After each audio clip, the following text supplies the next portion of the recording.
Good morning students. Previous class में मैंने आपको बताया था बेटा कि क्या नाम है, ये वेदर क्या होता है, क्लाइमेट क्या होता है। ठीक है, आज मैं आपको बताऊंगी कि कौन कौन से फैक्टर्स हैं जो किसी जगह का क्लाइमेट कैसा होगा, वो किस किस फैक्टर पर डिपेंड करता है। बहुत सारे फैक्टर्स होते हैं बेटा जो किसी जगह के क्लाइमेट के बारे में डिसाइड करते हैं। क्लाइमेट डिपेंड करता है जिसका distance from the sea. Climate of a place varies according to the closeness of the sea.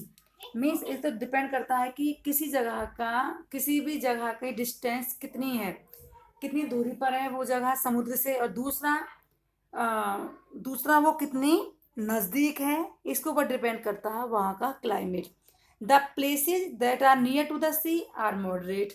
जो प्लेस समुद्र के नज़दीक होते हैं बेटा, वो ना ज़्यादा हीट होते ना ज़्यादा गर्म होते, not too heat not too cold, ना ज़्यादा गर्म होते ना ज़्यादा ठंडे होते। जैसे मुंबई है, चेन्नई है, यहाँ बेटा ये समुद्र के नज़दीक है तो यहाँ ज़्यादा गर्मी ना ज़्यादा ठंड। While the places that are far away from the sea, जबकि जो जगह समुद्र से दूर हैं, have extreme climate having very hot summer और टू कोल्ड विंटर। और जो जगह समुद्र से दूर है वहाँ पर क्या बेटा बहुत ज़्यादा गर्मी, बहुत ज़्यादा गर्मी होती है, वेरी हॉट समर होते हैं और वेरी कोल्ड विंटर। और जो वहाँ पर ठंड होती है बिटर कोल्ड, और जो वहाँ पर ठंड होती है बहुत ज़्यादा, वहाँ पर बहुत ज़्यादा ठंड। मतलब कहने का ये, जो समुद्र के नज़दीक है वहाँ पर गर्मी में ज़्यादा गर्मी नहीं पड़ती, सर्दी में ज़्यादा सर्दी नहीं पड़ती। और जो जगह समुद्र से दूर है बेटा वहाँ पर गर्मी बहुत ज़्यादा गर्मी और सर्दी में बहुत ज़्यादा सर्दी होती है। दूसरा जैसे दिल्ली है, एल्टीट्यूड और height above sea level, climate also varies according to the altitude. दूसरा कि समुद्र से ऊंचाई कितनी किस जगह की, उस पर डिपेंड करता है। The higher altitudes are cooler, जो जितने ज़्यादा ऊंचा होगा समुद्र से उतनी ज़्यादा ठंडा होगा, जैसे कि हिमालय है। Humidity is also determine the climate of a place. और ह्यूमिडिटी होती है बेटा कि उसके अंदर कितना इसके एयर के अंदर कितना पानी है, उस पर डिपेंड करता है। जैसे कोलकाता है, केरला है, इनकी क्या है, हाई ह्यूमिडिटी होती है। जबकि राजस्थान और हरियाणा की क्या है बेटा, लो ह्यूमिडिटी है। क्यों? क्योंकि राजस्थान और हरियाणा की जो हवाएं उनमें वाटर वेपर कम होती हैं, और कोलकाता और केरला की क्या है, हाई ह्यूमिडिटी होती है। तीसरा बेटा the western region has hot and dry climate, जैसे राजस्थान है। जो पश्चिमी इलाके हैं, एरिया बेटा वो ज़्यादा हॉट और ड्राई होते हैं, जैसे राजस्थान बहुत ज़्यादा गर्मी होती है। नॉर्थ ईस्टर्न मीन्स उत्तर पूर्वी, जो उत्तर पूर्वी इंडिया है वो क्या होता है, वेट क्लाइमेट होता है, जैसे असम है। Receive rain for a major part of the year, और पूरे साल बहुत बड़ा एरिया, इस नॉर्थन ईस्ट पार्ट का बहुत बड़ा एरिया बारिश प्राप्त करता रहता है, इसलिए वहाँ पर ज़्यादा गर्मी नहीं होती। नेक्स्ट बेटा क्लाइमेट एंड एडेप्टेशन। अब जलवायु बेटा जहाँ की जैसी है वो ऐसी रहेगी, अब उसके अकॉर्डिंग हम अपने आप को अडेप्ट कैसे कर लेते हैं। द एडेप्टेशन क्या होता है, अपने आप को ढालना। The ability of an organism to develop certain features which improve the chances of its survival in the environment in which they live.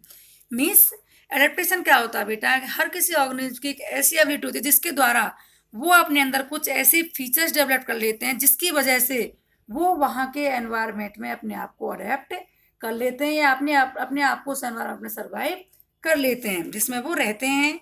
इसे ही क्या कहते हैं बेटा, अडेप्टेशन कहते हैं। Animals are adapted to survive in the condition in which they live. In other words, adaptation is a trait of an organism that has been favored by natural selection। दूसरा adaptation means जो जहाँ का organism होता है उसके अंदर भगवान या प्रकृति कुछ ऐसी फीचर्स डाल देता है जिससे वो उससे अकॉर्डिंग, उस एनवायरमेंट के अकॉर्डिंग अपने आप को ढाल पाता है। उसके अंदर कुछ नेचुरल ऐसी फीचर्स होती है जिसकी वजह से वो वहाँ पर रह लेता है। जैसे कैक्टस है, कैक्टस के अंदर नेचुरली ऐसी फीचर्स हैं कि जो वो रेगिस्तान में रह लेता है। बताया था मैंने कैक्टस क्यों रह लेता है, क्योंकि उसके अंदर कांटे होते हैं, पत्तियां नहीं होती, इसलिए पानी लॉस नहीं होता। उसकी जो रूट्स होती हैं वो डीप होती हैं, जिसकी वजह से वो पानी ले आती बहुत नीचे से भी। उसमें जो क्लोरोफिल होते हैं वो स्टेम के अंदर होते हैं, जिससे वो खाना बना लेती हैं। तो बेटा ये बहुत सारी फीचर्स होती हैं उनके अंदर। एडेप्टेशन जो है बेटा वो 3 टाइप्स का होता है। Structural adaptation, adaptation of special body parts structural adaptation में क्या होता है, मीन्स उसकी बॉडी के अंदर कुछ ऐसे पार्ट्स होते हैं जो कि उसको हेल्प करते हैं सर्वाइव करने में वहां के नेचुरल हैबिटेट में। तो वो कहते हैं स्ट्रक्चर, मीन्स बॉडी में कुछ स्पेशल बॉडी, ऐसी स्पेशल बॉडी पार्ट्स होते हैं। Adaptation of a special body part of an organism that helps to survive in its natural habitat, जैसे उसके स्किन का कलर है, शेप है, बॉडी कवरिंग है, जिसकी वजह से वो उस एनवायरमेंट में रह लेते हैं। बॉडी कवरिंग जैसे बेटा पोलर बियर होता है, बहुत ठंडे इलाकों में रहता है, ये ध्रुवीय इलाकों पोलर रीजन्स में रहता है बेटा, ध्रुवीय इलाकों में वहाँ बहुत ठंड होती है। तो पोलर बियर के अंदर क्या है, ये स्ट्रक्चरल एडेप्टेशन, उसके अंदर क्या है स्ट्रक्चरल एडेप्टेशन, मीन्स उसके स्पेशल बॉडी पार्ट्स हैं, क्या है, उसकी बॉडी जो उसकी स्किन होती है उसके अंदर एक फैट की लेयर होती है, जिसकी वजह से वो जो कोल्ड रेनेस होती है, ठंड होती है, वो उसकी बॉडी में अंदर नहीं घुस पाती। फैट क्या होता है बेटा, इंसुलेटर होता है बेटा वो हीट का, मीन्स वो अपने अंदर से हीट को लूज नहीं करने देता, जिस वजह से वो वहां पर सर्वाइव कर लेता है। नेक्स्ट बेटा बिहेवियर एडेप्टेशन। बिहेवियर एडेप्टेशन में क्या होता है, special way in a particular organism that helps it to survive in its natural habitat, कुछ ऐसे स्पेशल तरीके होते हैं जिसको ऐसे वो वहां पर सर्वाइव कर लेता है। It usually occurs in response to some external stimuli, ये मतलब ये कुछ एक्सटर्नल स्टिमुलाई मीन्स रिस्पॉन्स होता है, कुछ एक्सटर्नल रिस्पॉन्स देते हैं, जैसे कि frogs and bear undergoes hibernation. अब ये क्या है, बिहेवियर एडेप्टेशन हो गया, उसका बिहेवियर में वो अपने बिहेवियर में कुछ ऐसा चेंज कर लेते हैं जिसकी वजह से वो वहां पर सर्वाइव कर जाते हैं। जैसे कैसे, जैसे बेटा लिजार्ड होती है, फ्रॉग होता है, लिजार्ड और फ्रॉग बेटा ये क्या करते हैं, ये लॉन्ग स्लिप लंबे समय के लिए सो जाते हैं, किसमें, सर्दियों में। तो ये जो लॉन्ग विंटर स्लिप होती है इसे कहते हैं बेटा हाइबरनेशन, जिसकी वजह से ये एक्सट्रीम कोल्ड से अपने आप को बचा लेते हैं, और ये 6 महीने तक सोती रहते हैं तो ठंड कम नहीं हो जाती, और अपने अंदर कुछ एक्स्ट्रा फैट स्टोर कर लेते हैं जिससे खाना लेते रहते हैं ड्यूरिंग स्लीपिंग पीरियड। ठीक है, तो ये जो उसने बिहेवियर में चेंज किया है ये क्या होगा, बिहेवियरल एडेप्टेशन। ऐसे ही कुछ कुछ कुछ होते हैं जो सर्दियों में सोते हैं, कुछ गर्मियों में सोते हैं। ठीक है, तो ये बेटा बिहेवियरल एडेप्टेशन हो गया उनका। अब है फिजियोलॉजिकल एडेप्टेशन। फिजियोलॉजिकल में क्या होता है, adaptation of body system present in an organism that allow it to perform the certain biochemical reactions, जैसे warm blooded animals are able to keep the constant body temperature. जो बेटा ये physiological है, क्या है कि इनके अंदर कुछ ऐसी फीचर्स होते हैं जिससे अपने बॉडी के टेम्परेचर को नियंत्रित कर लेते हैं। एक क्या होता है, ये सर्टेन बायोकेमिकल रिएक्शंस दौरान अपने बॉडी टेम्परेचर को फिक्स कर लेते हैं, जैसे वार्म ब्लडेड एनिमल्स होते हैं, are able to keep the constant body temperature. ठीक है, तो ये अपने बॉडी के टेम्परेचर को कांस्टेंट कर लेते हैं। Animals that live in very cold और hot climate must possess special features to protect themselves against extreme cold और हीट। जो एनिमल्स ज़्यादा सर्दी वाले क्षेत्र में रहते हैं, गर्मी वाले इलाके में रहते हैं या क्लाइमेट में रहते हैं, उन एनिमल्स में खासकर ऐसे फीचर्स होते हैं कि अगर ज़्यादा गर्मी है तो वहाँ के अकॉर्डिंग अपने बॉडी टेम्परेचर फिक्स कर लेते हैं, ज़्यादा ठंड है तो वहाँ के अकॉर्डिंग अपने बॉडी टेम्परेचर फिक्स कर लेते हैं और अपने आप को एक्सट्रीम कोल्ड और हीट से बचा लेते हैं।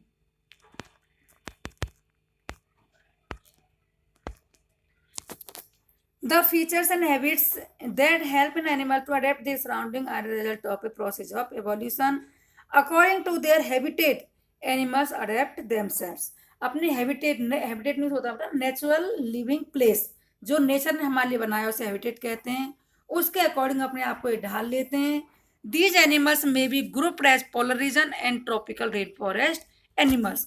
अब बेटा जो ये एनिमल्स हैं दो कैटेगरी में ब्रॉडली हमने दो कैटेगरी डिवाइड कर दी हैं। पहला पोलर रीजन वाले जो ठंडे इलाकों में रहते हैं, और दूसरा ट्रॉपिकल रेन फॉरेस्ट, ट्रॉपिकल जहाँ पर बरसात होती है, ऐसे जगह पर जहाँ पर मॉडरेट टेम्परेचर होता है, बहुत ज़्यादा गर्म या ठंडा नहीं होता और बारिश बहुत ज़्यादा होती है, ऐसे जगहों पर रहते हैं।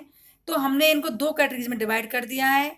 तो बेटा मैं आपको नेक्स्ट क्लास में बताऊंगी कि पोलर रीजन में कैसे फीचर्स होते हैं जो पोलर रीजन्स में रहते हैं, ट्रॉपिकल रेन फॉरेस्ट वालों के कैसे फीचर्स होते हैं जो वो अपने आप को वहाँ पर सर्वाइव कर लेते हैं। आज के लिए इतना ही काफ़ी है। Thank you.